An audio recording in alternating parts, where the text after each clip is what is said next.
We've got a downhill par 3, so obviously we get a lot of pressure from the balls lobbing onto the green, so that's sort of one of our issues. The other issue is basically the green sitting at the bottom of a valley. You can see all the big gum trees and everything that's surrounding the green, so it's a nice little microclimate. There's not a lot of airflow through this area. In the heat of summer, the surface temperatures on the green get quite high because we just don't get any air movement. We've installed fans to create a bit of air movement across the surface. We've always had problems with this green, especially towards the later part of summer. We do experience high numbers of sting nematodes in all of our greens here at the club, but this one here, just because of all the other issues that are against us as well, it's quite hard to get it through the summer period. This year with the Indemnify trials that we did, the whole green held up through the summer, and I've been here for 10 years, and this is probably the first time we've managed to get it through the summer, and obviously we had a fairly extreme summer as everyone has.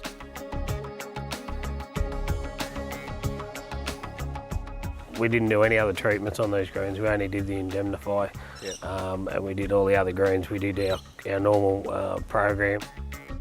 We did the Indemnify trials probably in the later part of spring, sort of coming into summer, so we didn't exactly see a lot of additional root growth, but we certainly haven't seen any decline, and the green surface itself and the density of the surface has held together a lot more than what it normally would, and it's certainly stood up to a lot more of the heat stress that it suffers, so definitely helped us, and I'll be very interested to see where we go, come springtime. We'll go out and do some earlier applications this year, and it'll be good to see what we can achieve as far as root growth is concerned. This green here, in a normal summer, it wouldn't get through a day without coming over and syringing some of the areas throughout the later part of the day. It's always our first go-to green when we get the hoses out.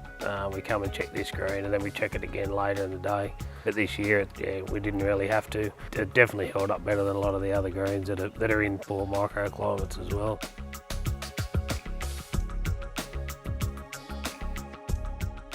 It's always a huge benefit for our operators. Don't have to worry about the exposure to the chemicals. We do a lot of golf here. We do sort of 75,000 rounds of golf a year. It is important for us to be able to get out there and spray without affecting the golfs.